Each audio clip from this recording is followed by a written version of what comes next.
tempat tertentu tidak dapat menutup kenyataan bahwa 95% jemaat Kristiani bebas beribadat, bahwa mereka diterima keberadaannya dalam masyarakat Indonesia, suatu situasi yang hanya ditemukan dalam sedikit negara mayoritas Muslim lain. Dan yang berikutnya, dalam hubungan Kristen dan Muslim telah terjadi banyak keterbukaan dan kemajuan sejak Konsili Vatikan II tahun 1965, walau tidak selalu berjalan mulus. Selain banyak unsur yang menggembirakan, terdapat juga unsur-unsur yang hendaknya menjadi perhatian bersama terkait dengan kehidupan beragama secara damai.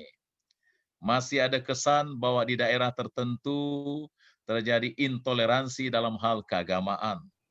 Kalau dulu mungkin sebagian pembangunan gereja ditolak oleh sekelompok oknum dengan argumen bahwa gereja itu akan menjadi sarana kristenisasi atau bahwa tidak ada umat Kristiani di dekatnya.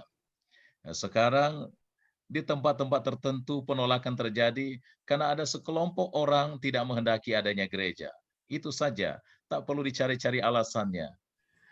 Dialog kerap terhambat karena munculnya sikap-sikap mental negatif, kekhawatiran, prasangka, ketidaktahuan, sikap merasa superior, dan implikasi-implikasi politik karena baik orang Islam atau orang Kristen mempunyai kepentingan untuk memengaruhi setiap aspek kehidupan manusia.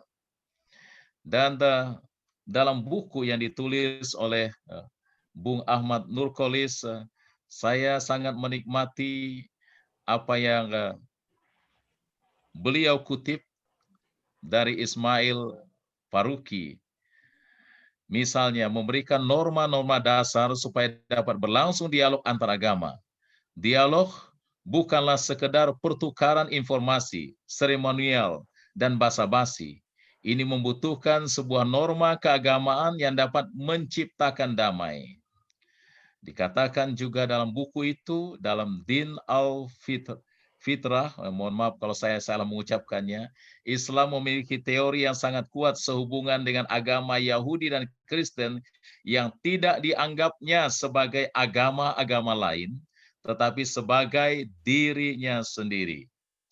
Persatuan agama Ibrahim, agama Yahudi, Kristen dan Islam berdasarkan konsep Hanif, Din al-Fitrah adalah sebuah kemungkinan yang nyata. Lalu di dalam buku juga diungkapkan pendapat dari Raimundo Panikar dalam bukunya Dialog Intra-Religius memberikan norma-norma keagamaan yang dapat dijadikan sebagai pijakan dalam dialog. Ada 8 prinsip yang dikemukakan di sana. Yang pertama, orang harus bebas dari apologi khusus. Yang kedua, bahwa dialog mesti dibangun berdasarkan ajaran-ajaran yang terkandung di dalam agama-agama yang berbeda itu, yang sejatinya kaya dengan nilai-nilai kasih, toleransi. 3, harus berani menghadapi tantangan pertobatan. Perjumpaan agama-agama mengandung tantangan dan resiko. Dalam dialog antara agama sangat mungkin seseorang akan mendapatkan penguatan bagi keyakinan atas agama yang dianutnya, tapi mungkin pula seseorang akan menemukan pencerahan pada ajaran lain. Yang keempat, dimensi historis penting tetapi tidak mencukupi. Yang kelima, bukan sekedar kongres filsafat. Yang keenam, bukan sekedar simposium teologis.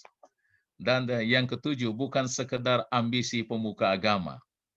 Yang kedelapan, perjumpaan agama dalam iman, harapan, dan kasih. Sekalipun peristilahatan ini bernada Kristiani, maknanya bersifat universal dengan iman, dimaksudkan sebagai suatu sikap yang melampaui data sederhana dan juga perumusan dogmatis dari pengakuan yang berbeda-beda. Dalam dialog kita tidak membicarakan sistem-sistem, melainkan realitas dan cara realitas ini menyatakan diri sehingga memberi arti bagi pasangan dialog kita. Dengan harapan dipahami sebagai sikap mengharapkan yang melampaui segala harapan dapat melompati tidak hanya hambatan awal kemanusiaan kita, tetapi juga melompati segala bentuk pandangan yang semata-mata duniawi dan memasuki jantung dialog, seolah-olah didesak dari atas untuk menjalankan tugas suci. Dengan cinta akhirnya dimaksudkan sebagai gerak hati, kekuatan yang mendorong kita kepada sesama dan membimbing kita menemukan dari mereka apa yang kurang pada diri kita. Lalu yang terakhir, penulis Ahmad Nurkolis juga dengan baik menyinggung tentang seruan damai dari Abu Dhabi, tentang persaudaraan manusia untuk perdamaian dunia dan hidup beragama. George Mario Bergoglio, itulah nama dari Paus Fransiskus sebelumnya. Sengaja mengambil nama Fransiskus. Nama itu dia pilih untuk menghormati seorang teladan dari Assisi, Italia, yang dikenal sebagai Santo Fransiskus. George kelahiran Argentina, tepatnya di Flores, Buenos Aires, 17 Desember 1936, yang terpilih sebagai paus pemimpin tertinggi umat Katolik sedunia pada 2013 tentu tidak sembarang memilih nama. Santo Fransiskus dicatat dalam sejarah agama Katolik yang berhasil menjalin dialog dengan pemimpin agama Islam pada masa Perang Salib yang kelima. Tahun 1219, Santo Fransiskus dari Assisi pergi ke kota pelabuhan Tamiat atau Dumyat yang merupakan muara sungai Nil menuju Laut Mediterania. Saat itu adalah masa gencatan senjata. Santo Fransiskus melewati garis batas peperangan dan bertemu dengan Sultan Malik Al-Kamil yang merupakan keponakan dari Salahuddin Al-Ayyubi.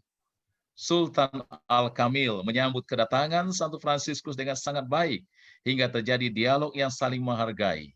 Santo Fransiskus beserta rombongannya bahkan tercatat menginap beberapa hari di markas Sultan Al-Kamil. Dalam rangka memperingati 800 tahun pertemuan Santo Fransiskus dari Assisi dengan Sultan Malik Al-Kamil, Paus Fransiskus telah mengadakan kunjungan bersejarah ke Uni Emirat Arab pada 3 Februari 2019. Hal ini menjadi tonggak sejarah dalam dialog antaragama dan membuka pintu-pintu untuk pembicaraan tentang toleransi yang perlu didengar oleh seluruh dunia. Paus menegaskan bahwa iman kepada Allah mempersatukan dan tidak memecah belah. Iman itu mendekatkan kita, kendati pun ada berbagai macam perbedaan dan menjauhkan kita dari permusuhan dan kebencian.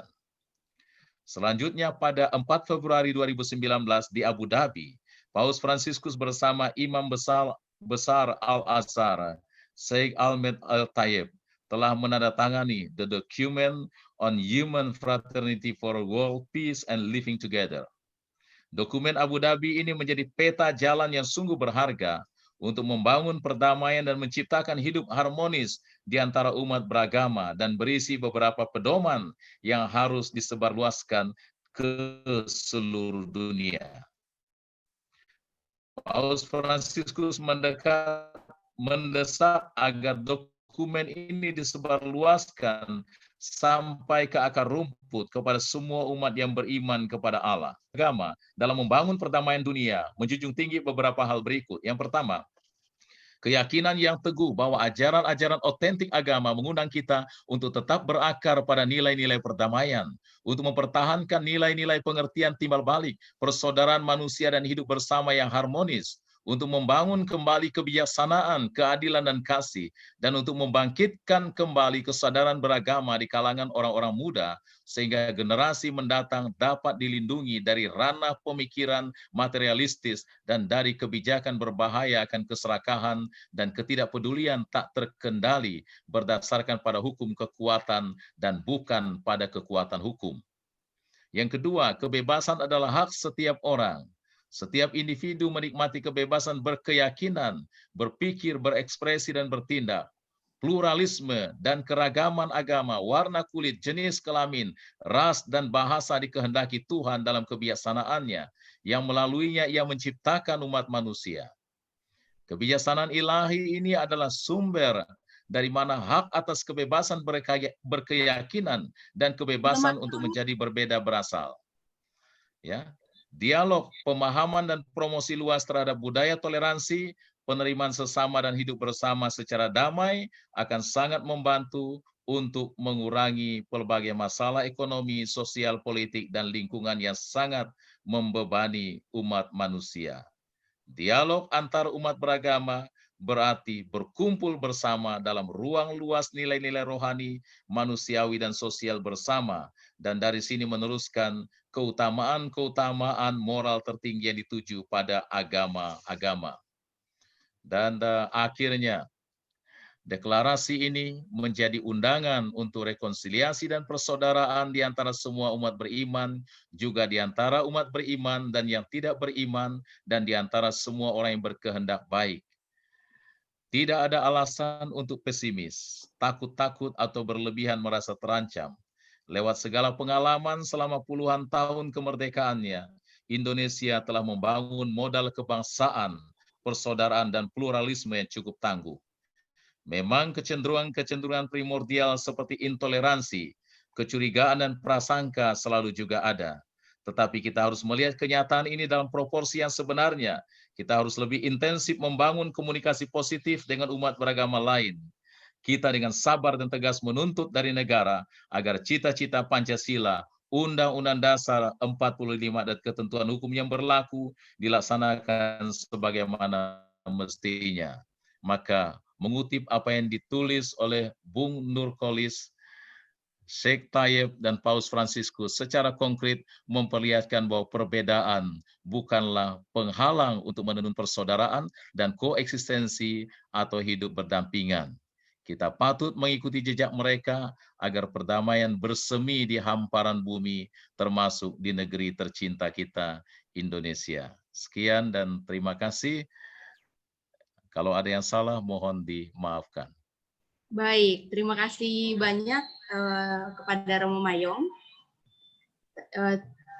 Yang saya garis bawahi tadi adalah ensikli Fratelli Tutti ini memang sangat sesuai dengan diskusi kita kali ini, yaitu dia menyebut hidup ini adalah perjumpaan karena Islam dan Kristen dianggap sebagai saudara begitu.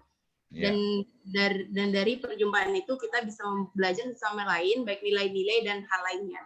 Nah, sebelum saya pindah ke Bapak Ismail Ruslan, saya ingin mengingatkan kepada teman-teman, kalau misalkan ingin menyampaikan pertanyaan kepada narasumber kita, boleh menuliskan di room chat, atau ingin menyampaikan secara langsung karena kita adalah sifatnya dialog ngopi bareng, boleh ditulis juga di situ nanti ingin menyampaikan langsung dan kepada siapa, dan bisa dituliskan secara singkat pertanyaannya dulu ya. Nanti saya akan bacakan. Lalu kemudian saya akan pindah ke Bapak Ismail Ruslan, juga waktunya 10 menit untuk menyampaikan tanggapan dan diskusi kita pada hari ini. Apakah Bapak Ismail sudah ada di tempat?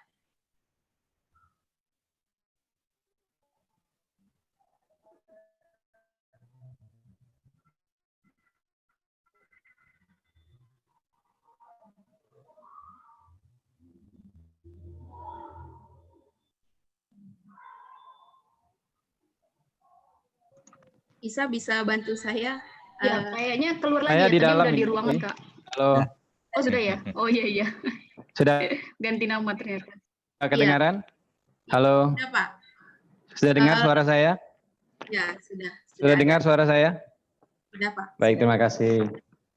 Pak Ismail Ruslan ini adalah dikenal juga sebagai ketua FKUB Kalbar ya, lebih terkenal sebagai ketua FKUB daripada dekan Fuad IAIN. Dan beliau juga, saya sedikit mengintip CV-nya begitu, sudah melakukan juga banyak penelitian dan menulis beberapa paper yang konteksnya Pontianak, ada juga yang berkaitan dengan keberagaman dan lain sebagainya. Untuk itu saya persilakan kepada Bapak Ismail. Baik, terima kasih. Assalamualaikum warahmatullahi wabarakatuh. Selamat siang dan salam sejahtera untuk kita semua. Selamat siang, Yang saya hormati Bapak Ahmad Nurholis sebagai penulis buku dan aktivis kebinekaan dan perdamaian. Terima kasih Pak Ahmad Nurholis sudah berkenan dan menjadi tuan rumah di acara ini. Yang saya hormati juga Bapak Dr. Mayong Andreas sebagai dosen di Prodi S2 Sekolah Tinggi Agama Katolik Negeri Pontianak. Terima kasih Pak sudah sama-sama Pak. Terima kasih ikut juga. hadir dalam kegiatan ini juga, serta seluruh panitia di kegiatan ini dan seluruh peserta webinar yang berbahagia. Bapak Ibu sekalian, karena basic saya adalah sosiolog dan aktivis di bidang pengelolaan keragaman di Kalimantan Barat khususnya, maka dalam webinar kali ini saya menggunakan perspektif sosiologi dalam melihat persoalan-persoalan hubungan antar umat beragama, khususnya di Kalimantan Barat. Nah, saya secara pribadi dan atas nama lembaga IAIN Pontianak dan FKUB Provinsi Kalimantan Barat mengucapkan selamat kepada Pak Ahmad Nurholis atas buku yang telah ditulis sangat baik, yakni Kristen Muslim Menuju Indonesia Damai. Ini bukunya Kristen Bertanya Muslim Menjawab, dan di webinar kali ini judulnya sangat menarik, Kristen dan Muslim Menuju Indonesia Damai. Saya akan bercerita soal bagaimana kami sebagai aktivis perdamaian, khususnya di Forum Kerukunan Umat Beragama di Kalimantan Barat, dalam mengolah kerukunan di Kalimantan Barat ini. Secara teori, hubungan antar umat beragama dalam kitab-kitab suci yang kita yakini kebenarannya masing-masing agama, sebenarnya tidak ada persoalan antar satu agama dengan agama yang lain. Dan secara teoritis, semua agama pasti mengajarkan kebaikan, pasti mengajarkan kedamaian kepada umatnya, baik itu sesama umat maupun dengan umat yang berbeda. Namun memang kadang beberapa hal, fakta-fakta di lapangan membuat tensi hubungan antar agama itu menjadi panas dingin. Apalagi tensi itu pada tahun-tahun politik misalnya. Nah, saya termasuk orang yang bangga berada di Indonesia dengan keragaman yang sungguh luar biasa. Kita memiliki 17.000 pulau, 17.504 pulau, kemudian ada sekitar 250-an kepercayaan dan 6 agama resmi di Indonesia. Kemudian ada 1.340 suku bangsa dan 546 bahasa. Indonesia masih tegak berdiri menjadi republik yang independen di dunia ini. Di usia yang 75 tahun, Indonesia masih mampu menjaga kerukunan umatnya. Nah, secara teori juga, memang di Kalimantan Barat, perbedaan etnis dan keragaman agama itu adalah sesuatu yang hadir di tengah masyarakat. Nah, bagi kami, para aktivis, melihat persoalan agama ini, satu sisi dia berpotensi sebagai kekuatan, tetapi pada sisi yang lain juga dia berpotensi sebagai pemicu terjadinya konflik antar kelompok. Nah, saya ingin share sedikit bahwa catatan-catatan para sosiolog dan antropolog tetap terjadi konflik antar kelompok agama. Itu yang sangat membahagiakan kami yang berada di Kalimantan Barat. Konflik-konflik yang terjadi di Kalimantan Barat itu disinyalir atau disebut para peneliti-peneliti sebagai konflik antar kelompok etnis. Mengapa disebut konflik antar kelompok? Karena konflik ini tidak terjadi di semua tempat, hanya di tempat tertentu saja. Maka term yang digunakan tidaklah disebut sebagai konflik etnis, tetapi konflik antar kelompok etnis. Dalam catatan para sosiolog, minimal 12 kali itu terjadi di Kalimantan Barat. Nah, namun di akhir satu dekade ini atau 10 tahun terakhir, memang peristiwa-peristiwa konflik keagamaan di tempat lain, di negara lain, getarannya, dampaknya juga terasa di Kalimantan Barat. Misal peristiwa-peristiwa di India, peristiwa di Rohingya, peristiwa di Palestina, bahkan peristiwa pilkada di DKI Jakarta yang membuat masyarakatnya terpola secara etnis dan agama itu terasa juga terjadi di Kalimantan Barat. Nah, oleh karena itu kami selalu menyeru kepada tokoh-tokoh agama bahwa hendaknya mereka memiliki kepedulian terhadap umatnya. Selain menyampaikan pesan-pesan agama secara teoritis dari kitab suci dan segala macam, tokoh-tokoh agama mestinya juga memiliki kepedulian untuk membaca fakta-fakta di lapangan. Perdebatan soal teologi di antara para tokoh agama itu mungkin bisa dipahami.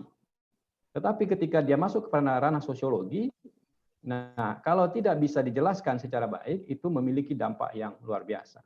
Dan juga kita selalu memberikan pandangan pada tokoh agama bahwa tokoh agama itu harus menjadi informan. Informan bisa menjadi komunikator untuk menyampaikan pesan-pesan agama secara baik dan damai. Nah, yang berikutnya kita selalu menyampaikan pada tokoh-tokoh agama bahwa tokoh agama hendaknya menjadi harmonisator. Dia menjadi perekat di antara umat yang berbeda di Kalimantan Barat ini. Tidak boleh tokoh agama itu menjadi pemicu munculnya konflik. Nah, itu yang pertama. Yang kedua, kami juga akan bicara soal hal-hal yang kita lakukan di Kalimantan Barat. Pada masa peristiwa Pilkada di 2018, kemudian Pilpres di 2019, maka FKUB melakukan giat-giat dengan seluruh tokoh agama di Kalimantan Barat untuk selalu menjaga Kalimantan Barat ini tetap kondusif. Maka jargon-jargon yang kita pakai terhadap masyarakat di Kalimantan Barat, apapun pilihan Anda, jangan rusak NKRI kami, jangan rusak hubungan antar agama kami. Nah, jargon-jargon ini yang selalu kita sampaikan kepada masyarakat luas di Kalimantan Barat dan di tempat lain. Dan kita juga menyampaikan pada calon-calon kepala daerah bahwa hentikan menggunakan isu-isu agama atau politisasi agama untuk meraih dukungan para konstituennya. Karena itu tidak produktif dan tidak positif. Dan jika itu terjadi, maka dampaknya pasti akan sangat luas dan merugikan Republik ini, khususnya Kalimantan Barat. Oleh karena itu, dalam kasus-kasus politik, FKUB, tokoh-tokoh agama selalu menyampaikan pandangan-pandangan kitab sucinya, pandangan-pandangan agamanya, bahwa kita selalu menyeru kepada kerukunan dan perdamaian. Nah, terkait dengan buku yang disampaikan oleh Pak Nurholis ini adalah satu pengetahuan, satu ilmu yang sangat luar biasa. Kita akan menjadikan buku ini sebagai rujukan bagaimana komunikasi secara teoritis terjadi dialektika antar agama dalam perspektifnya masing-masing, tetapi dialog itu bisa menciptakan satu kerukunan dan kedamaian. Bagaimana tadi yang disampaikan oleh Bapak Dr. Mayong bahwa beberapa tulisan-tulisan dari Pak Ahmad Nurholis menyampaikan soal itu. Nah, secara pribadi saya selalu mengapresiasi setiap kegiatan-kegiatan yang produktif terkait dengan apalagi soal literasi dan termasuk pada hari ini. Nah, pada sesi yang ketiga ini saya ingin menyampaikan bahwa penting adanya paham moderasi dalam beragama. Moderasi dalam beragama ini adalah satu paham tidak menggabungkan antar agama, tetapi saling menghormati antara satu dengan yang lainnya yang beragam agama itu. Maka dalam perbuatan moderasi agama itu selalu menghormati tradisi. Karena yang baik itu adalah agama hadir tetapi tidak mendesak, tidak merusak, tidak melukai tradisi-tradisi di mana tempat agama itu hadir. Karena Indonesia ini selain ditopang oleh agama juga sangat ditopang oleh budaya. Maka kesimpulan saya bahwa budaya dan agama adalah satu pilar yang menjadi kekuatan Republik Indonesia ini. Yang kedua dalam soal politik, bahwa orang yang memiliki paham moderasi beragama itu tidak mempertentangkan agama dan kebangsaan. Maka perlu kita sampaikan pada masyarakat bahwa Pancasila itu adalah bukan agama. Pancasila tidak menggantikan posisi agama. Justru nilai-nilai agama terinternalisasi di dalam Pancasila. Maka jika ada kelompok atau orang yang hari ini di Republik ini ingin menggantikan Pancasila dengan paham agama atau paham sekuler atau paham komunisme, maka itu pasti akan mendapat penolakan yang besar dari masyarakat di Indonesia. Karena kita sudah yakin bahwa paham ideologi atau Pancasila ini menjadi perekat kalimatun sawa, yang menjadi perekat sebagai sesama anak bangsa ini. Nah, yang ketiga, hendaknya kita selalu melakukan amar ma'ruf nahi mungkar dengan cara-cara yang damai, tidak melakukan kekerasan. Yang terakhir ingin saya sampaikan bahwa hendaknya orang-orang yang tokoh-tokoh agama, para aktivis perdamaian selalu menyampaikan pandangan-pandangan terkait dengan moderasi beragama kepada masyarakat ini. Nah, di akhir sesi saya ini, saya ingin menyampaikan bahwa upaya untuk menjadikan Indonesia damai memang tidak hanya bisa dilakukan secara tekstual saja, tetapi perlu kerja-kerja yang nyata yang dilakukan oleh para tokoh agama. Termasuk apa yang dilakukan oleh Pak Ahmad Nurholis ini adalah satu karya yang sangat luar biasa, kerja-kerja nyata, bagaimana dia menjelaskan persoalan-persoalan agama, Islam, dan Kristen secara teoritisnya. Nah, sekali lagi saya atas nama Dekan Fakultas Usuluddin Adab dan Dakwah mengucapkan selamat kepada Pak Ahmad Nurholis dan terima kasih kepada Pak Mayong serta moderator Mbak Ningsih. Kepada panitia dan seluruh peserta, di akhir materi saya ini saya sangat mohon maaf karena pada jam 3 nanti saya harus ikut mengakhiri atau ikut mengurus prosesi untuk pencalonan rektor ini. Jadi mohon maaf saya tidak bisa ikut sampai akhir, tetapi saya akan ikut memantau di HP nanti. Jadi mohon kepada Pak Ahmad Nurholis kalau ada pertanyaan, Pak Dr. Mayong, mungkin kedua narasumber ini yang bisa menjelaskan secara panjang lebar.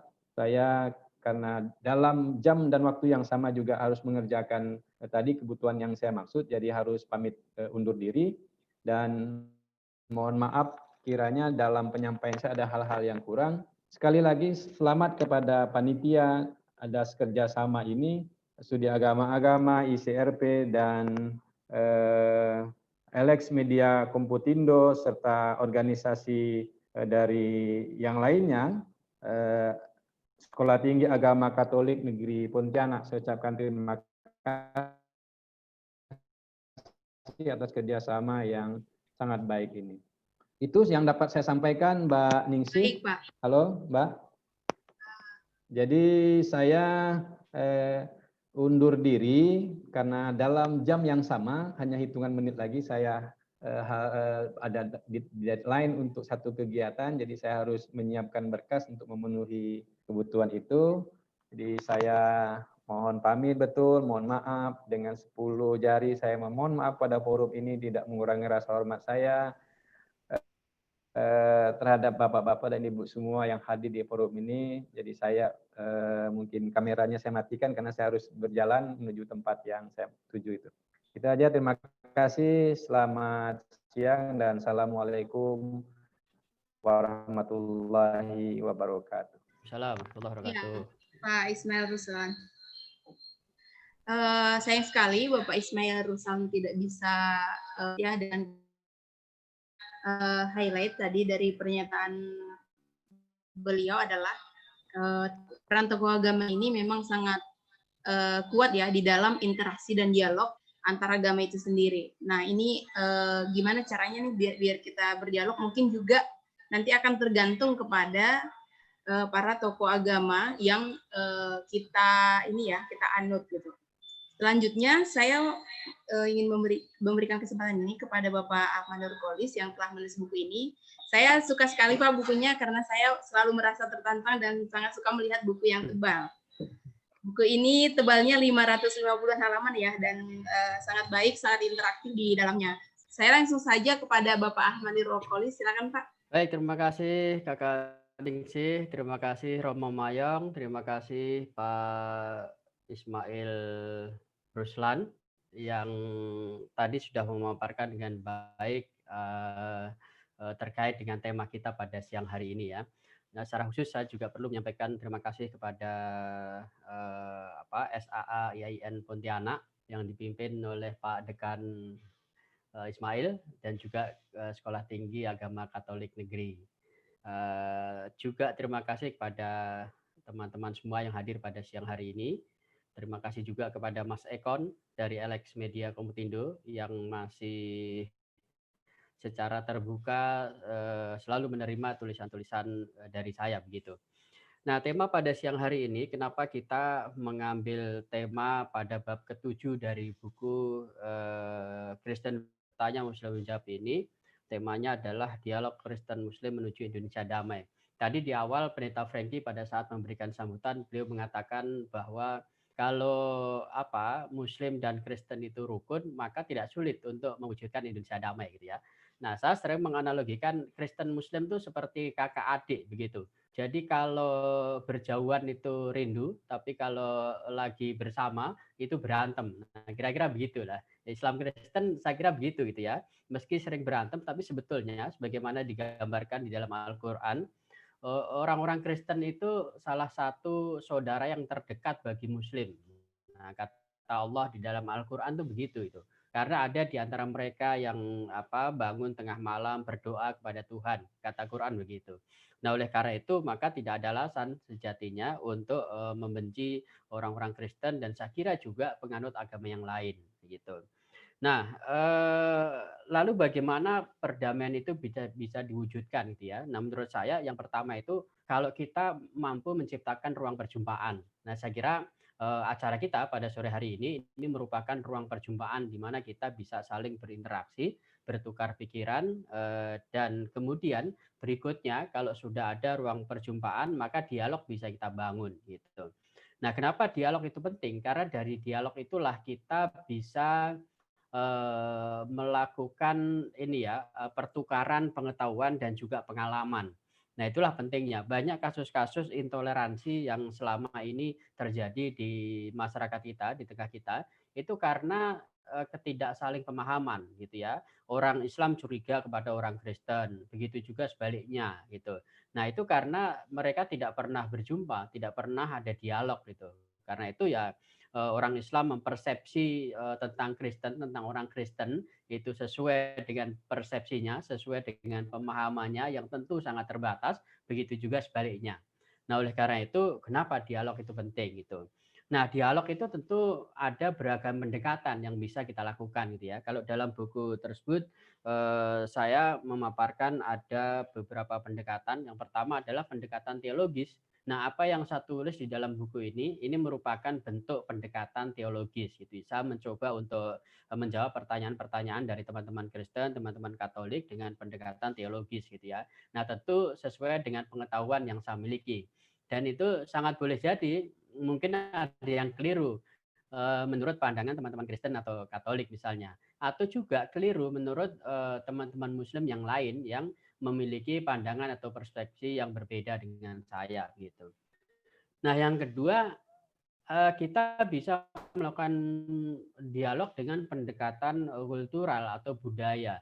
Nah, itu yang biasanya kita lakukan melalui seni-seni pertunjukan atau menggali kearifan lokal di masyarakat adalah pendekatan politis atau kekuasaan. Nah, pendekatan ini yang dulu dilakukan oleh pemerintah Orde Baru ya ketika awal 70-an sampai kemudian 80-an dialog antar umat beragama itu diinisiasi oleh pemerintah pada saat itu. Ya, ini dalam hal itu adalah Departemen Agama karena pada saat itu ketegangan antara Muslim dan Kristen itu sudah mulai kian memanas. Nah, karena itu kemudian pemerintah itu mencoba menginisiasi untuk melakukan dialog gitu ya.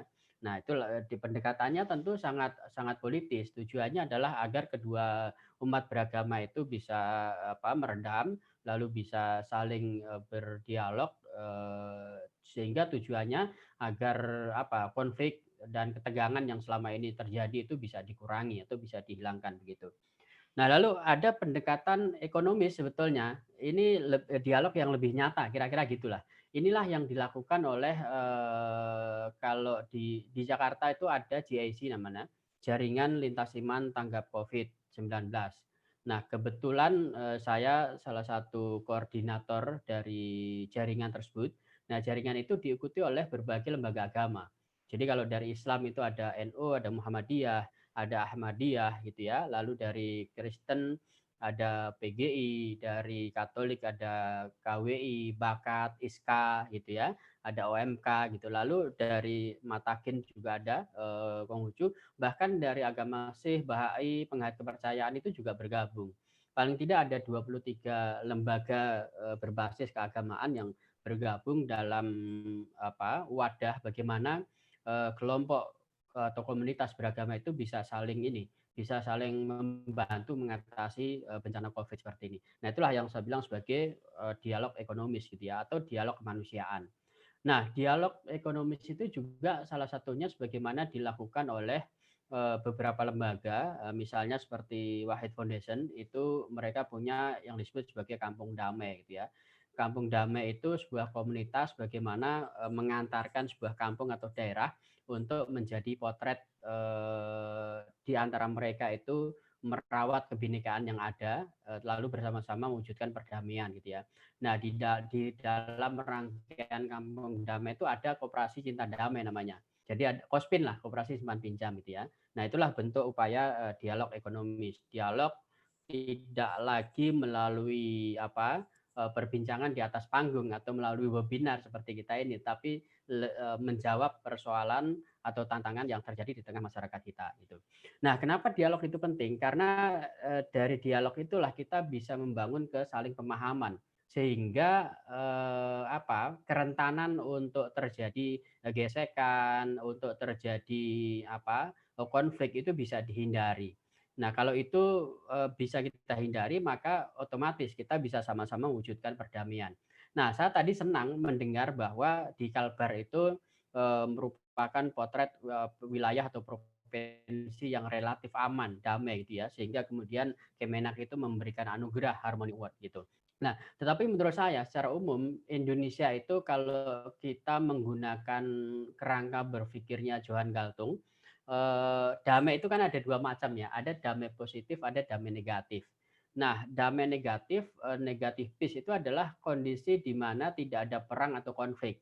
Ya kira-kira seperti Indonesia lah, seperti beberapa daerah yang ada di Indonesia itu saat ini memang tidak ada konflik, tidak ada apalagi perang juga tidak ada gitu ya. Tapi potensi untuk terjadinya konflik itu bisa meletup kapan saja gitu ya. Nah, itu yang terjadi di beberapa daerah yang selama ini mungkin kita anggap aman, lalu tiba-tiba ada konflik gitu ya antar umat beragama atau antar komunitas yang ada di sana.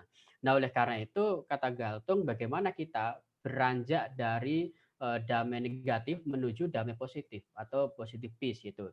Nah, damai positif itu adalah ketika tidak ada lagi potensi konflik dan kekerasan atas nama apapun di sebuah tempat atau sebuah negara tersebut. Nah, oleh karena itu maka saat ini kita mesti memulai bagaimana dari kondisi damai negatif itu menuju damai positif sehingga Indonesia benar-benar bisa menikmati kehidupan dengan keanekaragaman latar belakang agama, budaya, suku, ras dan sebagainya itu betul-betul bisa mewujudkan. Dari saya, Mbak Ding, terima kasih. Assalamualaikum warahmatullahi wabarakatuh. Baik, terima kasih Pak Ahmad Nurholis. Setelah ini kita akan mendengarkan pembacaan puisi dari IAIN, Bandi IAIN. Ini keren sekali ya, kegiatan begini ada dialog, lalu ada pembacaan puisinya. Nah, teman-teman sambil, karena udah dengar tadi 3 pembicara, boleh nih sambil kita ngopi ya, ambil kopi masing-masing. Saya juga punya air putih di sini, saya nggak minum kopi juga. Sambil kita stretch untuk nanti kita mempersiapkan diri untuk berdiskusi ya. Sambil juga teman-teman sambil mendengarkan puisi boleh memberikan pertanyaan di chat room apakah ingin dibacakan oleh saya atau menanyakan langsung kepada narasumber saat ini ya. tanpa berlama-lama lagi, kita akan mendengarkan puisi dari Wandi. Saya persilakan untuk Wandi.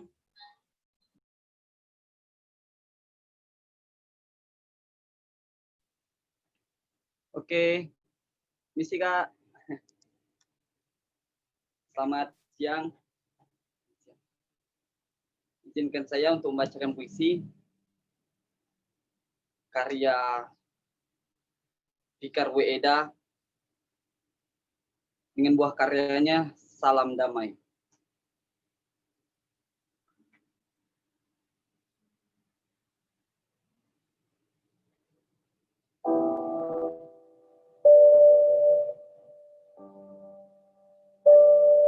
Salam damai.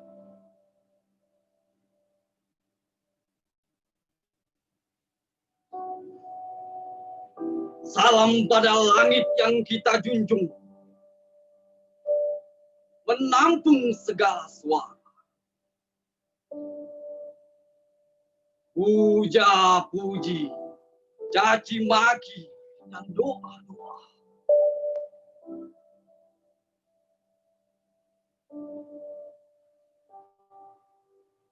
Salam pada bumi yang kita jejak, permadani perak tanah manusia. Sambutlah salam kami. Salam 10 jari di atas kepala. Mari, mari rebahkan tubuh di halaman bunga. Rentangkan sayap pada cahaya, hati bersih tanpa celah. Tempat muasal khianat dan dendam bara.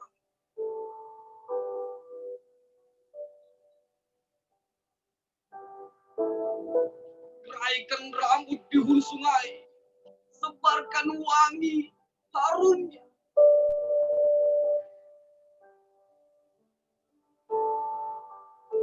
Kembalikan rencong pada sarung, anak panah pada busur, dan keris pada keramatnya.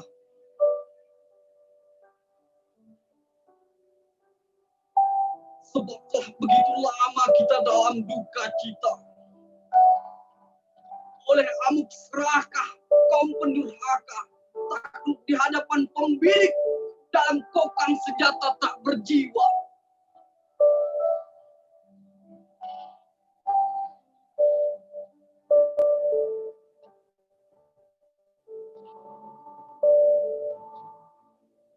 Telah begitu lama kita tergusur, terkubur di bukit-bukit tua.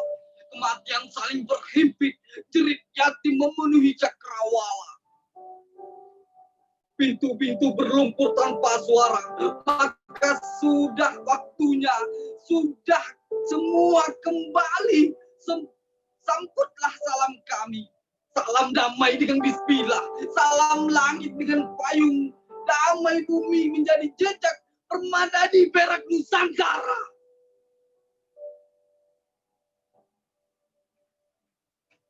Salam damai dari Fikar W. Eda. Terima kasih.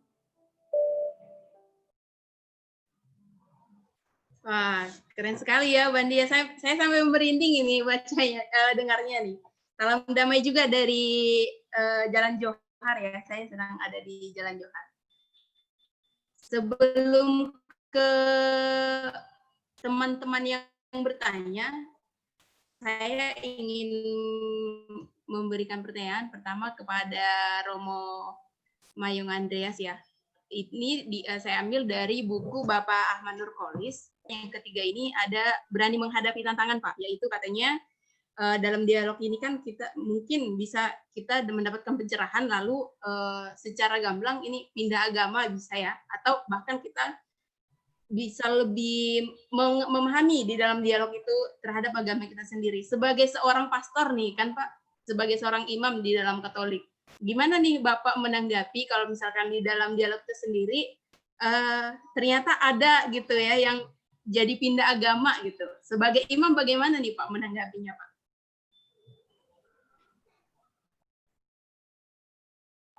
Maaf Pak, masih mute Pak.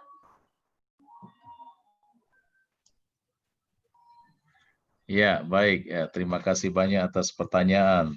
Memang tadi saya menyebut juga apa yang ditulis oleh Pak Ahmad Nurkolis tentang ya dialog ini juga bisa membawa orang kepada tantangan pertobatan. Ya. Tentu selalu ada risiko dikatakan juga. Dan dalam dialog antar agama sangat mungkin seseorang akan mendapatkan penguatan bagi keyakinan atas agama yang dianutnya. Tetapi mungkin pula seseorang akan menemukan pencerahan pada ya, ajaran lain. Tentu kalau tadi Pak Ahmad Nurkolis mengatakan bahwa buku ini lebih kepada dialog teologis, itu mengandaikan memang peserta dialognya itu ya punya pengetahuan tentang imannya, tentang ajarannya yang lebih mantap. Artinya punya pendirian yang lebih mantap. Bahwa misalnya kita harus mengakui misalnya banyak hal yang baik dalam agama lain, mungkin juga itu pencerahan bagi kita. Misalnya, ya kalau misalnya kaum muslimin, mereka yang melaksanakan sholat 5 waktu, ya, ingat dengan Tuhan, sekurang-kurangnya ada waktu untuk itu, 5 waktu. Kenapa misalnya kita juga ya sebagai orang Katolik juga bisa meniru cara itu, walaupun doa kita itu berbeda, ya kan? Tetapi apa yang mereka yakini kan itu juga baik untuk kita, yang mengingatkan kita misalnya bagaimana kita mengingat Tuhan. Saya ingat misalnya zaman Pak Gubernur Cornelis waktu itu, kalau misalnya ada acara-acara, apalagi kebetulan saya mengurus rumah sakit di sini, dekat dengan masjid, ya, kalau beliau lagi memberikan kata sambutan, lalu kemudian dengar bunyi azan dari masjid, dia pasti mengajak semua berhenti. Ya. Untuk apa? Ya untuk menghargai mereka yang berdoa, dan dengan cara itu juga kita berdoa dengan keyakinan kita masing-masing. Ya. Tentu dalam dialog teologis kita mau bahwa dalam arti tertentu kita bangga dengan agama kita, tetapi kita tidak boleh jatuh kemudian merendahkan orang lain, kan itu. Ya, jadi banyak hal yang baik bisa mempengaruhi pola pikir kita untuk lebih baik, ya, tanpa harus bahwa saya misalnya berpindah agama, ya. Misalnya juga ketika saya masih ingat waktu masih belajar di Pematang Siantar dulu, ya. Jadi pegawai atau karyawan kita itu juga banyak yang Muslim. Ada yang datang mengatakan saya mau menjadi Katolik, tetapi pastornya katakan bagi kami cukuplah bahwa Anda itu menjadi Muslim yang baik. Nah, jadi itu yang bagi saya sungguh mengesankan, bahwa ya kita berjumpa dalam dialog kehidupan. Nah, tidak pertama-tama mau mengatakan bahwa agama saya lebih hebat, tetapi tunjukkanlah nilai-nilai keagamaan yang kita anut itu dalam kehidupan sehari-hari, sehingga itu bisa menjadi potret bagi orang lain. Ya. Itu saja, terima kasih. Baik, berarti tidak perlu ada kekhawatiran ya, teman-teman. Saya pribadi itu banyak mendengar ya, kalau misalnya kita membuka diri untuk berdialog dan berinteraksi, takutnya jadi pindah agama gitu. Berarti dari rumah sakit, dari pengalaman sekian tahun menjadi pastor gitu, tidak perlu ada kekhawatiran ya, Romo ya. Ya, yang penting kan iman dan umat kita masing-masing ya, terutama berlandaskan seperti tadi. Makanya saya mulai dengan ensiklik Fratelli Tutti ya, sebagai saudara dan saudari. Ya, bagaimana ya Sri Paus Fransiskus sangat menekankan bahwa kita ini ya saudara-saudari. Kalau misalnya dalam budaya orang Dayak di Kalbar kan ada rumah betang. Rumah betang itu kan dihuni oleh ya, sekian banyak keluarga-keluarga, ya. Jadi kalau misalnya kita dengar tetangga kita mengatakan, wah lama-lama saya gondok, nah, itu artinya mungkin mereka tidak ada garam, kan? Kita tahu kita beri garam di sana. Lalu kemudian nanti mereka dapat rezeki, mereka bagikan kepada kita. Ya itulah sebenarnya model hidup kita sebagai keluarga. Ya, bumi ini kan sebagai keluarga besar, ya. Ya, tidak ada, ya kadang-kadang memilih agama juga itu kan memang hak asasi, tetapi juga kan aspek sosialnya harus diperhatikan. Bagaimana misalnya saya lahir kebetulan bapak dan mama saya Katolik, saya hidup di lingkungan Katolik, ya saya menjadi Katolik kan begitu. Yang lain juga kebetulan orang tuanya Muslim, tinggal di daerah Muslim, eh, ya dia menjadi Muslim. Ya kita semua menjadi saudara satu sama lain, keluarga. Keluarga itu kan seperti orang tua kita juga. Dia kan bisa saja bercita-cita anaknya nanti seperti ini, seperti ini. Tapi yang lahir ya seperti itu. Dan itulah yang harus kita pandang sebagai rahmat. Ya. Terima kasih. Baik, dari Romo Mayong, saya ingin pindah ke Bapak Ahmad Darkolis. Dalam buku ini saya melihat dalam 2 tahun, 2018 sama 2010, Bapak mengadakan 10 trip ya, tentang dialog dan interaksi antar umat beragama nih Pak. Saya penasaran sih Pak, apa sih Pak yang paling berkesan gitu? Interaksi apa sih yang paling mungkin paling menakutkan, berkesan atau sedih, lucu untuk Pak Ahmad sendiri di dalam penulisan buku ini Pak? Ya, 10 trip itu yang saya maksud di situ adalah program ini ya. Jadi kita ICRP bekerja sama dengan beberapa lembaga lain, terutama di daerah, itu punya program namanya Peace Train Indonesia. Itu yang sudah kita lakukan selama 10 kali ya. Harusnya tahun ini juga sudah mulai harusnya, tapi karena pandemi kita belum mulai. Tapi sudah ada rencana yang ke-11 itu ke Solo.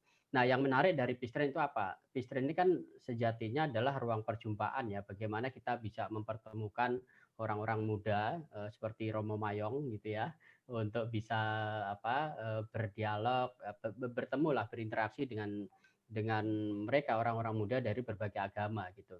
Nah, Peace Train itu memang perjalanan wisata sebetulnya dari Jakarta menuju kota-kota lain. Saat ini memang masih di Pulau Jawa. Nah, di daerah tujuan itu kita berkunjung ke rumah-rumah ibadah gitu ya, ke masjid, ke gereja, ke wihara, ke pura dan sebagainya. Jadi kita melihat lebih dekat untuk melihat apa itu masjid dan Islam, apa itu Kristen dan gereja dan sebagainya. Jadi harapannya kalau kita melihat langsung maka ini terhindar dari prasangka, prejudice dan sebagainya. Nah, yang menarik itu pada saat Peace Train di Malang ya, pada saat itu di mana ada beberapa santri dari Madura, itu pertama kali mereka memasuki rumah ibadah umat agama lain. Kebetulan di hari pertama itu kita ajak mereka berkunjung ke sebuah gereja. Jadi pada saat mau berkunjung itu beberapa santri ini mereka mengenakan sarung, baju koko dan peci gitu ya. Itu berdoa berkali-kali. Nah, ada yang bertanya, apa yang kau ucapkan? Ya, saya berdoa, ini deg-degan katanya gitu. Jadi pada saat ingin masuk gereja itu, mereka merasa ya masih ada kebimbangan, benarkah ini boleh gitu ya, ini boleh apa enggak gitu ya. Lalu ada juga suasana ketakutan, kira-kira gitulah. Khawatir nanti kalau keluar dari gereja itu iman mereka ketinggalan atau gimana gitu ya gitu. Nah, menariknya karena di gereja itu kita disambut dengan ramah oleh tuan rumah gitu ya, ada romo, ada frater, ada jemaat yang lain. Nah, itu dengan cara yang sederhana itu mampu menghilangkan prasangka negatif yang selama ini dimiliki oleh santri-santri tersebut gitu. Jadi keluar dari gereja itu mereka bilang begini, oh ternyata orang Katolik itu baik ya. Orang Kristen itu baik, nah kata mereka begitu. Nah, sehingga kemudian dari dua gereja itu, Katolik dan Kristen, mereka sudah bisa enjoy. Prejudice itu sangat sederhana sebetulnya. Jadi kita ajak mereka untuk mengalami langsung berinteraksi dengan orang lain yang berbeda gitu.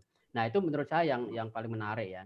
Lalu yang kedua itu ada di antara kita yang masih memiliki pemahaman bahwa memasuki rumah ibadah orang lain itu tidak diperbolehkan gitu.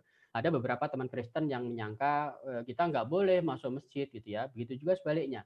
Apalagi di kalangan umat Muslim tuh di antara mereka masih banyak yang memiliki pemahaman bahwa masuk rumah ibadah orang lain itu tidak boleh, itu diharamkan. Padahal tradisi seperti itu sudah dari awal kenabian Muhammad itu dilakukan gitu ya. Ada satu cerita saya sampaikan juga di buku tersebut. Suatu hari Nabi Muhammad itu kedatangan tamu dari Najran. Ada pendeta, ada pastor gitu ya. Najran itu selatan Madinah, 40 kilo dari Madinah. Nah, mereka datang diterima oleh Nabi Muhammad di Masjid Nabawi.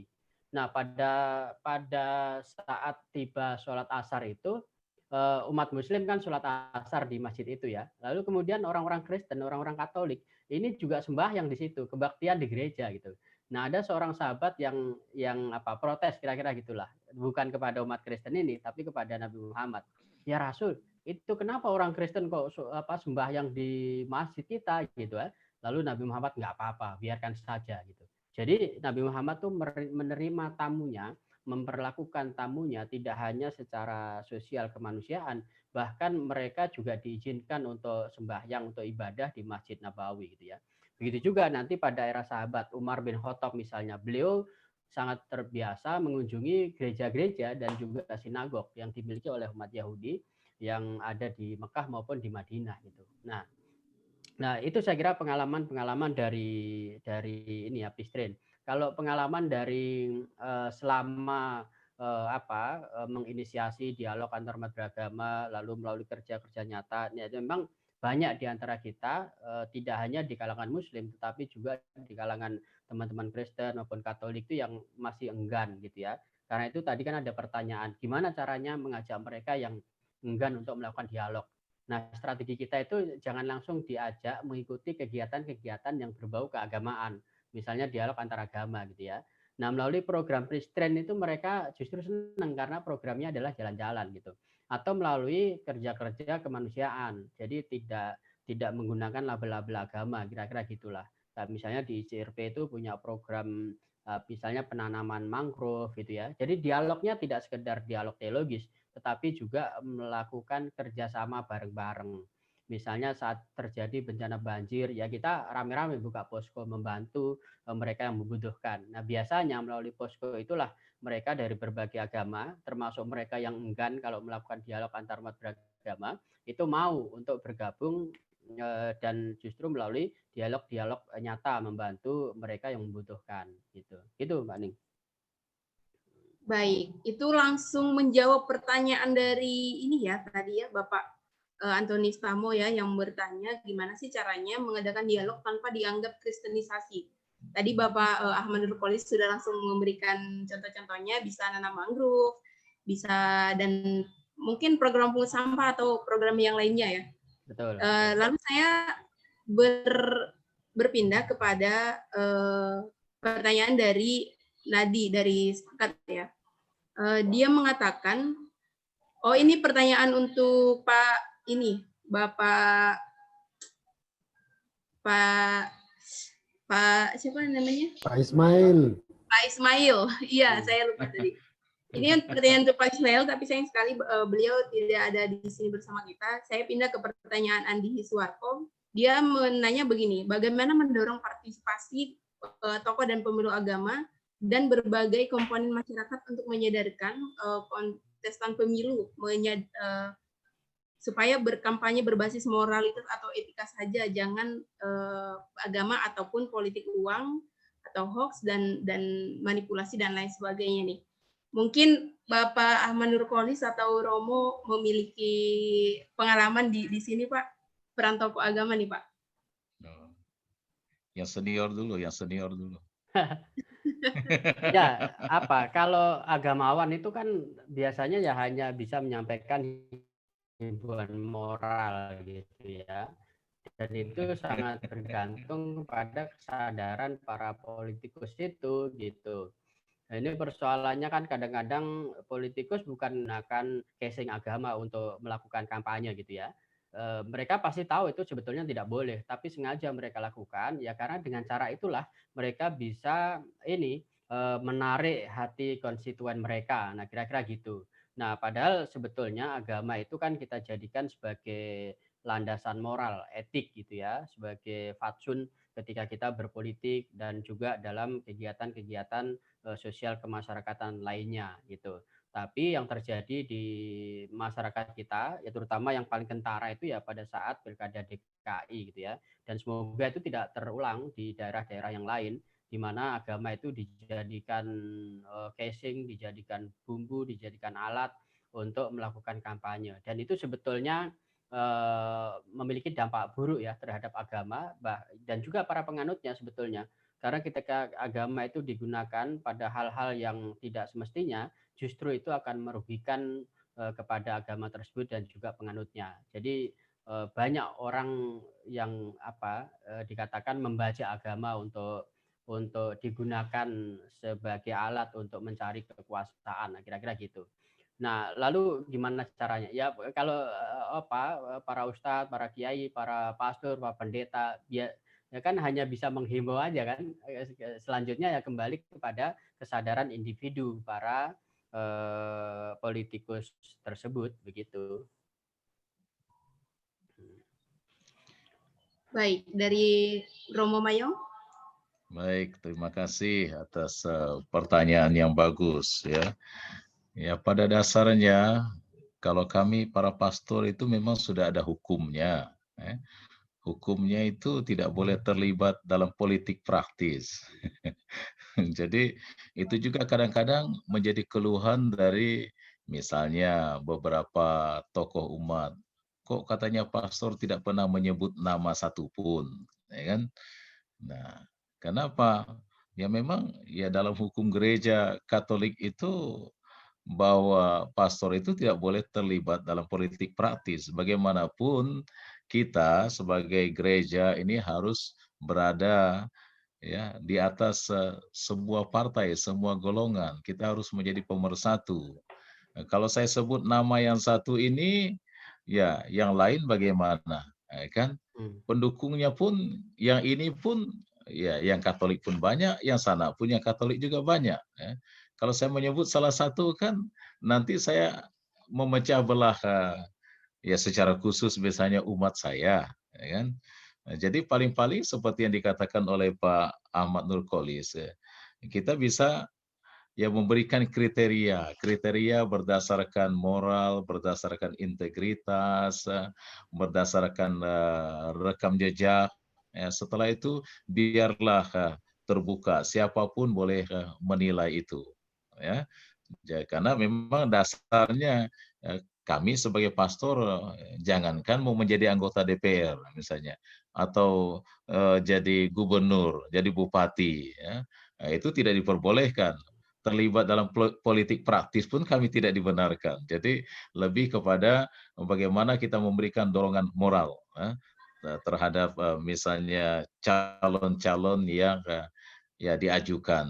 Dengan demikian kita berikan kesempatan kepada umat kita untuk memilih sesuai dengan kriteria-kriteria, ya tentu ya itu juga berlaku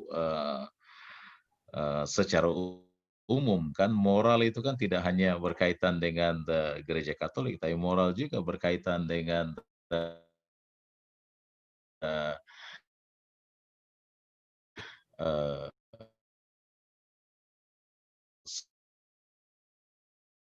yang berkehendak baik. Nih untuk memasukkan para tokoh agama ke dalam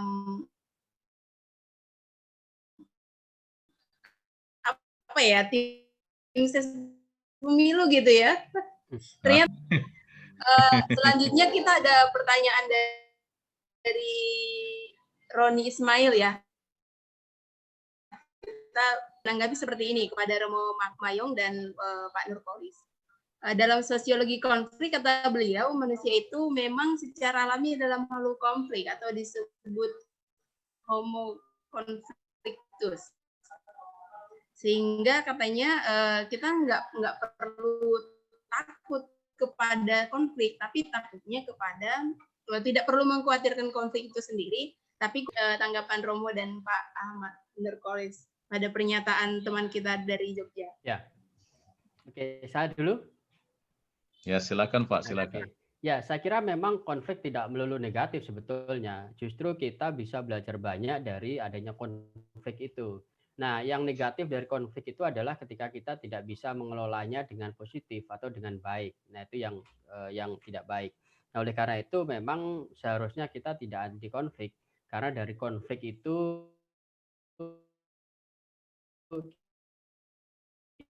kita katakan ya, konflik itu juga satu pelajaran penting sehingga antar suami maupun istri itu bisa saling memahami karakteristik atau sifat masing-masing begitu. Begitu juga ketika terjadi konflik antar umat beragama. kenapa misalnya terjadi ketegangan antara umat, misalnya katakanlah satu orang si A dia Kristen, si B Muslim gitu ya, terjadi ketegangan lalu berujung pada konflik. Nah itu kan karena masing-masing bertahan pada persepsinya, prasangkanya. Nah ketika terjadi konflik diharapkan masing-masing kan jujur untuk menyampaikan apa yang ada dalam ajaran masing-masing misalnya. Dari situ kan sejatinya sedang berlangsung dialog gitu. Nah, oleh karena itu sebetulnya kembali lagi ke personality masing-masing. Kalau kita bisa, kalau punya semangat toleransi, menghargai, menghormati gitu ya, meskipun terjadi ketegangan, bahkan konflik, perbedaan yang teramat tajam gitu ya, pasti tidak akan bermuara pada pada hal-hal yang negatif, misalnya kekerasan atau persekusi misalnya, karena sudah memiliki kesadaran untuk mengacu pada prinsip tadi itu, menghargai dan menghormati atas berbagai perbedaan atau keragaman yang ada di sisi masing-masing dari kita begitu. Romo Mayung. Ya. Baik, ya, terima kasih. Ya, saya mau menganalogikan sedikit ya. Kalau tadi bicara tentang ya konflik, ya, saya memang tidak menikah, tidak berkeluarga, tetapi biasanya juga berhadapan dengan cukup banyak keluarga yang bermasalah. Saya sering mengatakan begini, perkawinan yang langgeng itu ibarat memadukan solo dan duet pada saat yang bersamaan. Seperti kalau orang menyanyi itu, ya suara laki-laki itu kan beda dengan suara perempuan. Ya, tak mungkin suami katakan karena kita menikah, kalau menyanyi suaramu harus sama seperti suara saya, ya kan? Ya, demikian juga kalau misalnya dalam hidup perkawinan, solo-solo itulah hobi, kekurangan, kelebihan itu semua dibawa dalam hidup perkawinan. Ya kan? Suami tidak bisa juga bilang kepada istrinya karena dia suka makan petai, dia katakan ya karena saya suka makan petai, kita suami istri, kamu juga harus suka makan petai supaya baunya kita bagi bersama. Kan tidak selalu begitu, ya kan? Dan kadang-kadang itu membuat konflik juga. Ya, tetapi biasanya orang yang bahagia hidup perkawinannya sesudah 25 tahun, 50 tahun, dia bisa kita lihat biasanya wajahnya mulai mirip-mirip, kelakuannya mulai mirip-mirip, hobi juga mulai mirip-mirip. Walaupun kadang-kadang gaduh, tapi nggak kapok-kapok juga. Ya. Karena mereka berhasil memadukan solo dan duet pada saat yang bersamaan. Dan intinya saya lihat bahwa kita tidak punya kepentingan pribadi, kepentingan apapun juga, apalagi untuk menjatuhkan pihak lain. Tadi saya juga menyebut tentang keluarga, ya keluarga. Saya sering mengatakan begini, kalau ke-nya itu apa? Kecilkan emosi. Ada konflik dalam keluarga, ya kecilkan emosi. Jangan berteriak pada waktu yang sama, kecuali kalau ada kebakaran. Ya, jadi kecilkan emosi. Lu-nya apa? Luaskan isi hati. Ya. Luaskan isi hati, orang yang punya hati itu senang, dia orang senang. Orang yang tidak punya hati itu suka SMS. SMS itu apa? Senang melihat orang susah, susah melihat orang senang. Ya. Lalu kemudian R-nya itu apa? Selalu saya katakan, R itu arahkan kepada yang ilahi. Karena ketika kita selalu mengarahkan hidup kita kepada yang ilahi, selalu akan muncul kebaikan, selalu akan muncul pengampunan, selalu akan muncul kasih. Lalu kemudian galang relasi, seperti menggalang relasi. Lihat misalnya lebah itu menghasilkan madu. Kenapa lebah menghasilkan madu? Karena dia selalu mencari keharuman dan keindahan bunga. Maka dalam dialog ini, supaya kita itu tidak menjadi lebah yang menyengat, tetapi lebah yang menghasilkan madu, selalu harus hari demi hari mencari keharuman dan keindahan orang-orang di sekitar kita. Walaupun kita beda keyakinan, tetapi kita yakin begitu banyak keindahan dalam diri orang lain, dan itu memperkaya kita. Terima kasih. Baik, analoginya sangat mudah diingat ya. Pak Ahmad Nurkolis mengatakan tadi juga di awal kalau Islam Kristen itu adalah seperti kakak adik yang kalau dekat rindu, ya kalau Jawa katanya rindu, dekat berantem, dan beliau mengatakan ya konflik itu adalah pelajaran juga, asalkan kita di dalam dialog itu ya kuncinya harus jujur. Sedangkan Romo Mayung mengatakan walaupun beliau hidup selibat ya tidak berkeluarga, tapi ahli juga nih di dalam memberikan analogi keluarga. Kita bisa memilih dalam berkonflik itu kita menjadi lebah yang selalu mencari keharuman atau yang menyengat. Ya keren sekali ya. Saya lanjutkan. Ini ada pertanyaan yang juga tidak kalah menarik dari Bapak Marianus Teti ya dari Stakat. Beliau menanyakan seperti ini. Gimana tanggapan para narasumber nih kalau ada oknum mualaf baik itu dari Kristen pindah jadi Islam atau sebaliknya memberi klarifikasi terhadap kebenaran agama masing-masing di YouTube ini juga cukup memberikan apa ya hara-huru gitu di sosial media, dan ini juga mungkin mirip dengan pertanyaan oleh Yeni Octavia. Dia memberikan di dalam dialog itu kadang-kadang katanya ada yang fanatik. Kalau ada yang fanatik, gimana kita bisa berdialog ya? Gimana bisa terjadi kerukunan? Seperti itu, Romo dan Pak Ahmad Nurkolis. Silakan Pak. Baik, ya. Ya, memang itu yang menjadi apa ya perilaku para mualaf, baik mereka dari non-Muslim pindah ke Islam maupun sebaliknya. Umumnya mereka kemudian membuat kesaksian. Sebetulnya bagi saya sih nggak ada masalah soal kesaksiannya. Nah, yang justru yang saya sesalkan itu adalah ketika sudah meninggalkan agamanya dan agamanya itu sudah menjadi mantan, itu dijelek-jelekan di komunitas agama barunya gitu loh. Nah, itu yang mungkin yang kita nggak suka itu kan yang dengan cara-cara seperti itu gitu kan. Nah, oleh karena itu dalam praktek sehari-hari banyak di antara teman-teman non-Muslim itu yang datang ke saya untuk belajar tentang Islam dan kemudian menjadi mualaf gitu ya. Itu jumlahnya sudah ratusan lebih gitu. Nah, satu yang selalu saya tekankan kepada mereka itu pada saat kalian sudah berislam meninggalkan agama lama, saya tidak pernah mengatakan kepada mereka bahwa mereka itu sedang meninggalkan agama lamanya, enggak gitu. Tapi hanya meneruskan. Karena itu mualaf itu sejatinya orang yang sedang melanjutkan perjalanan gitu ya, perjalanan iman atau perjalanan spiritual. Nah, oleh karena itu yang kedua, jangan pernah menjelek-jelekan agama lamamu karena sejatinya engkau tidak sedang meninggalkan tetapi sedang melanjutkan perjalanan gitu. Nah, kenapa perjalanan? Karena nanti kalau sudah menjadi muslim maka dia akan tahu bahwa sejatinya di dalam beberapa ajaran Islam itu tidak semuanya genuine atau baru gitu ya. Itu banyak ajaran-ajaran itu yang meneruskan dari apa yang sudah dilakukan di agama Kristen, Yahudi maupun agama-agama yang lain. Contoh misalnya puasa, tradisi puasa itu kan tidak khas milik umat Islam kan. Umat Kristen, Katolik juga ada puasa gitu. Lalu zakat. Zakat itu kalau di gereja ya sepersepuluhan, atau kalau di Buddhis itu berdana atau berdama gitu ya. Jadi prinsipnya adalah menekankan bahwa kita perlu memberikan derma kepada orang lain yang membutuhkan. Bahwa dalam harta yang kita miliki itu tidak 100% milik kita semua, ada sebagian itu hak orang lain yang harus kita berikan gitu. Lalu haji itu sudah sejak masa Nabi Ibrahim atau Abraham. Jadi banyak hal-hal yang memang sudah merupakan ajaran agama-agama sebelumnya. Termasuk juga jilbab.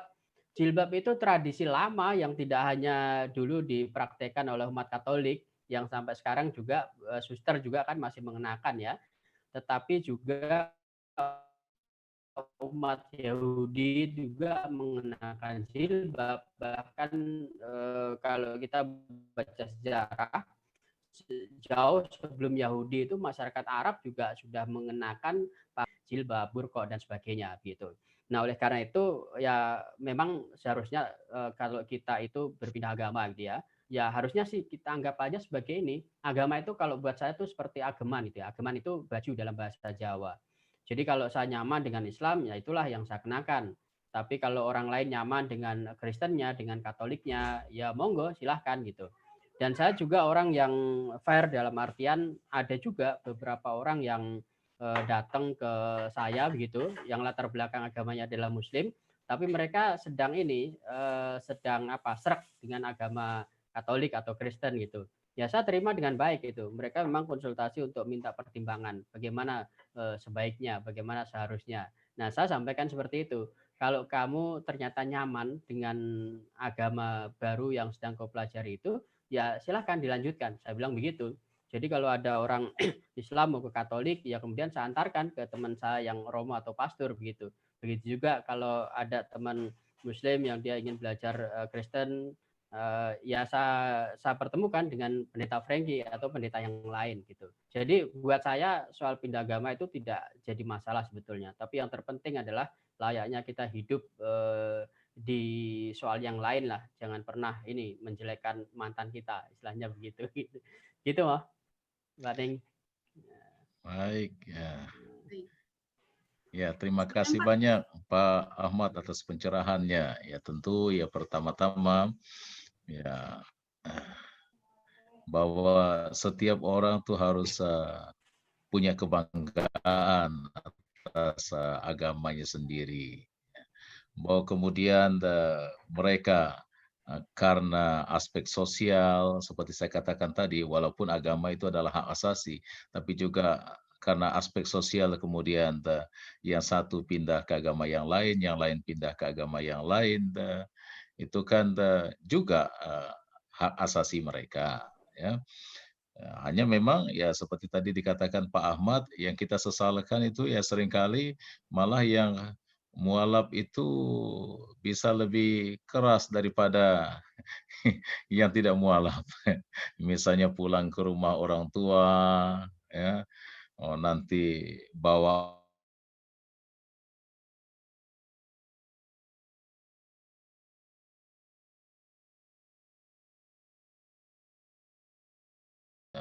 dulu misalnya saya masih bersama dengan orang tua waktu masih kecil, kan biasa. Misalnya ya saudara-saudara Muslim yang bekerja merakit, lalu kemudian kemalaman, kemudian mereka datang ke rumah. Nah, bapak saya tidak pernah tanya, kamu agama apa, dari mana? Ya, dia tahu mereka Muslim, ya dia katakan ya kita siapkan makanan ini, ya, yang bisa dimakan ya dimakan, tidak ada masalah. Malah kadang-kadang yang mualaf itu yang lebih keras daripada yang apa. Dan disinilah ya seharusnya ya diberikan pendidikan. Ini seolah-olah ini antara langit dan bumi. Ketika kamu pindah agama, jadi akhirnya kemudian membenci yang satu, membenci lebih daripada yang lain. Nah, jadi inilah yang barangkali kita berikan pandangan. Tentu pandangan di sini lebih dari sudut bagaimana kita mendekati secara manusiawi. Sama juga dengan bagaimana kita lebih gampang berdialog. Bagaimana dialog itu bisa berbuah. Misalnya waktu pandemi COVID ini, ya saya bersama dengan teman-teman di Forum Relawan Kemanusiaan Pontianak, juga kebetulan kami juga membawahi Komisi GPIC, Justice, Peace, and Integrity of Creation. Jadi Komisi Keadilan, Damai, dan Integritas atau Keutuhan Ciptaan. Ya, kita juga menggalang dana untuk membantu saudara-saudari yang terkena pandemi COVID ini. Kita tidak memandang Anda agama apa, dari suku manapun, lalu kemudian saudara-saudara yang menyebarkannya itu pun macam-macam, ya. Lintas agama, kita tidak membatasi diri bahwa yang menyebarkan justru atas anggotanya, tetapi justru teman-teman ada yang pengacara, ada pengusaha, ada lawyer, ada macam-macam lintas agama. Kita sama-sama pergi ke daerah, hampir seluruh kabupaten di Kalbar ini kita jangkau waktu itu. Kita bisa sebarkan ya puji Tuhan 8 ribuan paket sembako untuk semua golongan. Dan terakhir kali ini akhir bulan yang lalu kita dalam rangka ulang tahun Forum Relawan Kemanusiaan Pontianak, teman-teman juga mengadakan kegiatan penanaman pohon dan seminar tentang pengurangan penggunaan plastik. Ya. Dan itu semua dihadiri oleh ya saudara-saudari dari lintas agama. Malah saya lihat pesertanya, kebetulan saya juga diundang sebagai salah satu narasumber. Ya, lebih banyak pesertanya itu ya saudara-saudari Muslim. Dan rasanya kita tidak merasa bahwa saya asing di tengah mereka, mereka asing di tengah saya. Terima kasih. Keren sekali jawabannya. Ini sampai sepertinya teman-teman peserta ini tertegun ya. Ada yang mengirimkan chat juga di room chat, ada yang meminta nomor kontak Bapak Ahmad Nuri. Mungkin terpesona gitu dengan penjelasannya yang sangat baik ini ya Pak ya. Nanti boleh ya Pak di-share kontaknya ya. Romo juga Pak Ahmad Nuri. Terima kasih. Ya, selanjutnya ada pertanyaan dari Kakak Ade Irma Suryani. Ini namanya keren sekali ya, Ade Irma Suryani. Dari Sakat, dia mengatakan kita kan sudah punya semboyan Bhinneka Tunggal Ika ya, tetapi dengan konsep memang sangat populer, agak sulit untuk membuka dialog dan berinteraksi seperti apa yang kita sudah bahas di dalam forum ini ya. Dan gimana katanya hal yang paling mendasar, tindakan yang paling mendasar untuk menanggulangi jika ada yang masih menggunakan konsep mayoritas dan minoritas itu, yang mempersulit kita membuka ruang dialog yang lebih baik. Terima kasih. Oke, ya memang itu salah satu tantangan kita ya, bahwa sejatinya kan kalau dalam ranah hukum dan hak asasi manusia itu tidak ada konsep mayoritas minoritas sebetulnya. Bahwa itu realitas ya begitu. Tapi yang harus kita hindari itu adalah, dan ini yang masih sering terjadi dalam konteks Indonesia terutama. Jadi toleransi itu biasanya dimaknai oleh kalangan mayoritas atau mereka yang komunitas lebih banyak dari yang lain, itu dimaknai sebagai yang harus bertoleransi itu adalah yang minoritas kepada yang mayoritas. Nah, biasa begitu. Nah, ini kan sebetulnya keliru ya. Jadi mayoritas itu merasa punya privilege gitu untuk dihargai, untuk dihormati, dan mereka ini agak enggan untuk mentolerir atau menghargai, menghormati keberadaan orang lain yang berbeda. Jadi toleransi bagi kaum mayoritas, sebagian ya, tentu tidak semua, itu dimaknai hanya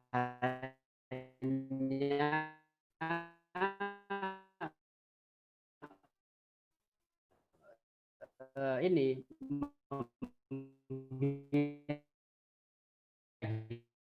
itulah sekolah di S2 itu aktif dan juga positif itu ya, membiarkan yang lain yang berbeda dengan kita itu ada, tetapi juga kita mesti berinteraksi dengan mereka, bahkan mengetahui lebih mendalam keberadaan mereka, berbagai hal yang terkait dengan orang-orang yang berbeda dengan kita itu, bahkan membantu mereka ketika mengalami kendala yang terkait dengan tersebut. Misalnya, ini kalau dalam konteks hubungan antar agama ya, dulu Gus Dur kan secara aktif dia membela misalnya umat Konghucu yang salah satu diantaranya bagaimana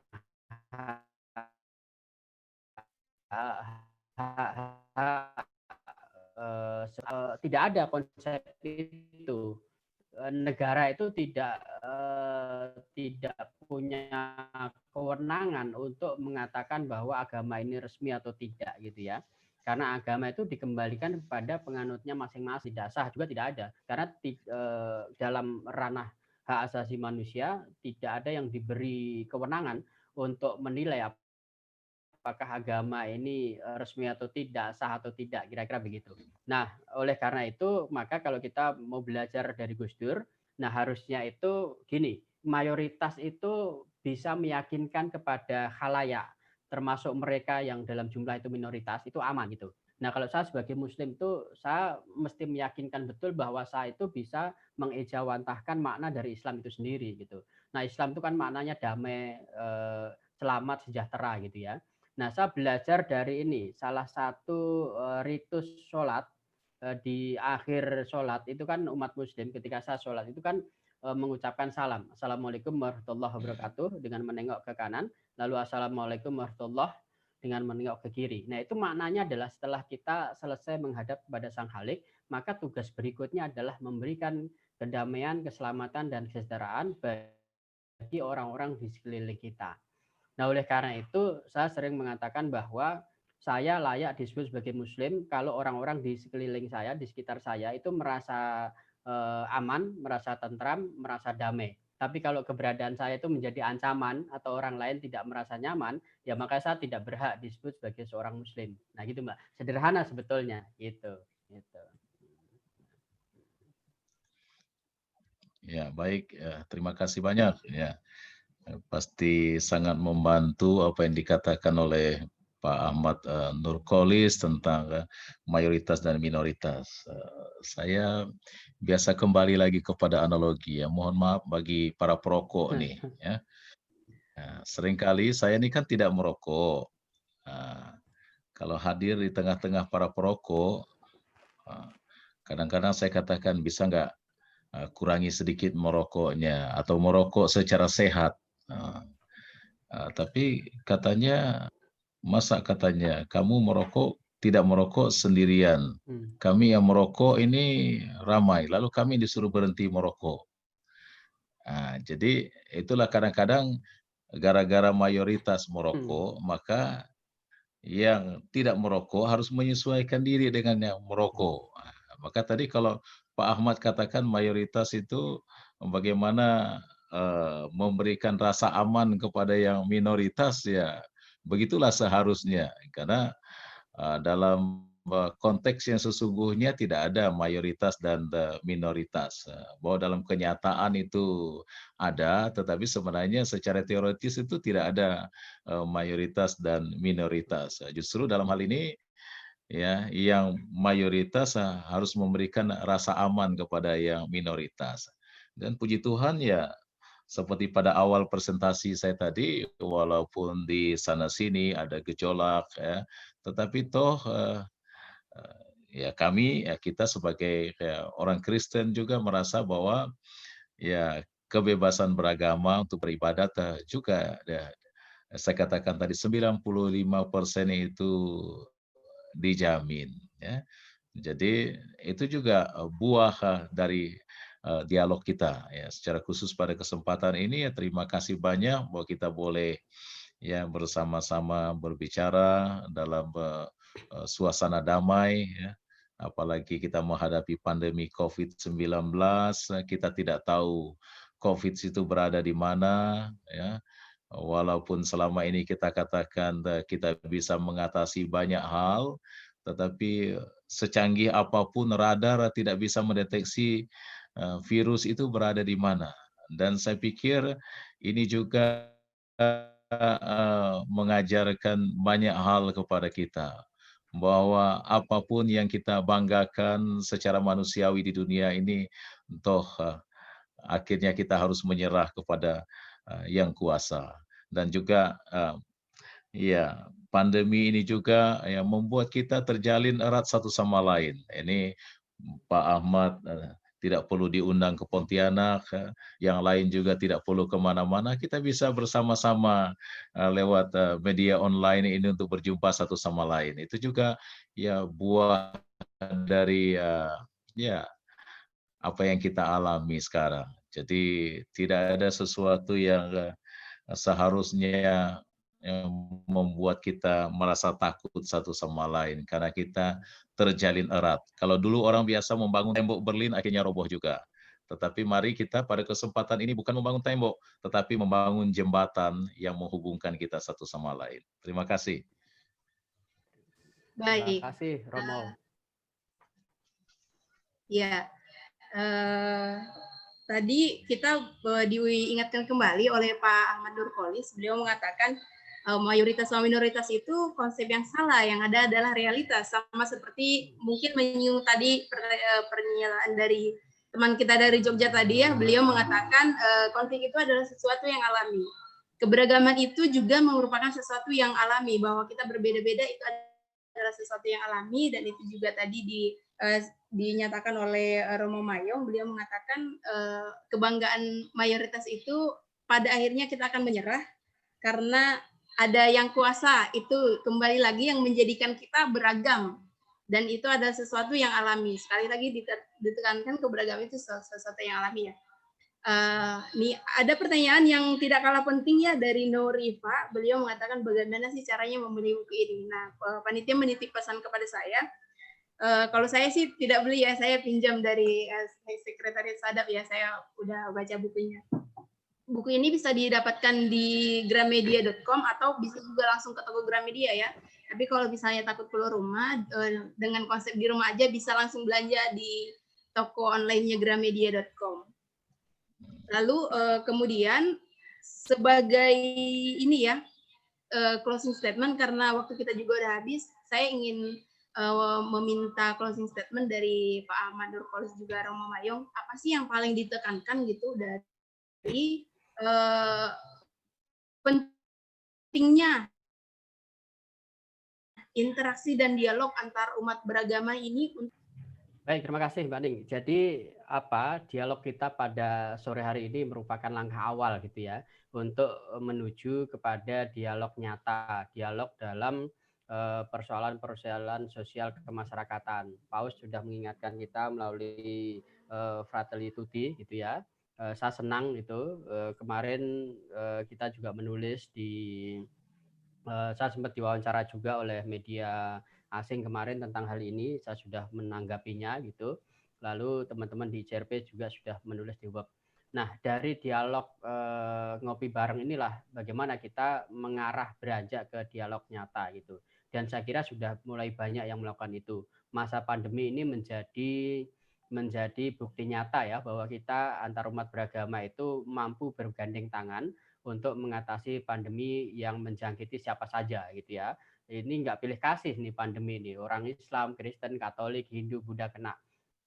Nah oleh karena itu ini saat yang baik bagi kita untuk melakukan dialog sosial, dialog kemanusiaan, dialog dalam rangka membuktikan bahwa agama kita memang mengajarkan kasih, mengajarkan cinta, mengajarkan kepedulian pada sesama. Saya kira itu. Nah oleh karena itu ngopi bareng sore ini mudah-mudahan bisa berlanjut. Saya Juli lalu itu 2 kali ke Pontianak cuman karena belum kenal dengan Romo jadi belum berani. Saya hanya lewat aja tuh di depan katedral gitu ya. Oh iya. Karena punya misi khusus mau menculik itu Isa Oktaviani, 2 kali nggak berhasil, akhirnya malah datang sendiri dia gitu. Oh. Baik. Ya, semoga nanti kita bisa jumpa. Saya tinggal dekat bandara, Pak. Wah, siap-siap.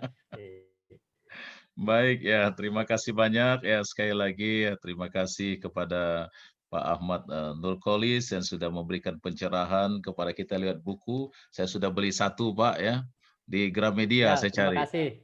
Ya. Lalu di Gramedia terima kasih. Ya? Ya? Di Gramedia Mega Mall. Ya, di Gramedia Mega Mall. Ya. Ya, saya beli di sana. Ya. Jadi terima kasih atas pencerahan. Ya, saya senang sekali membaca buku-buku. Ya, nampaknya saya lihat memang pengetahuan Bapak sangat luas juga menyangkut ya hal-hal yang berkaitan dengan kekatolikan.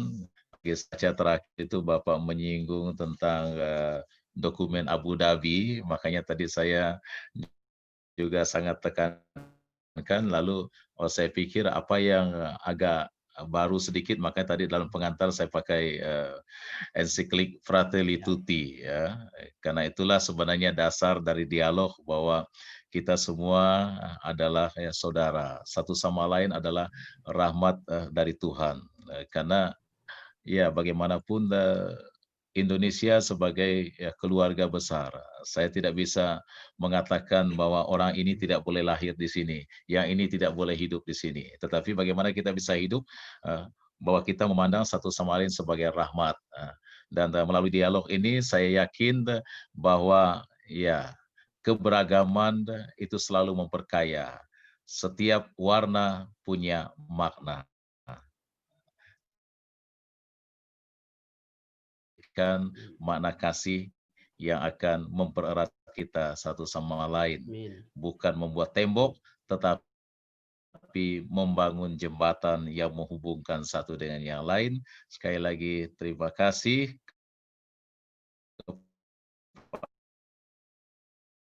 kepada ya para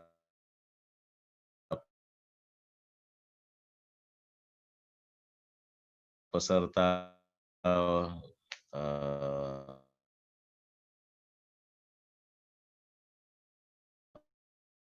seminar ini. Terima kasih juga kepada moderator, kepada Pak Ismail. Selamat sore. Baik. Selamat sore, Romo Salum.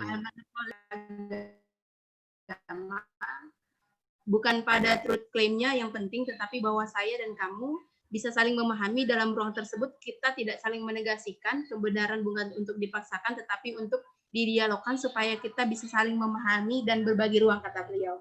Terima kasih banyak. Saya dititip oleh panitia dari Kak Cynthia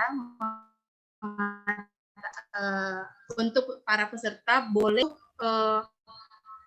absensi dan nanti peserta yang mengisi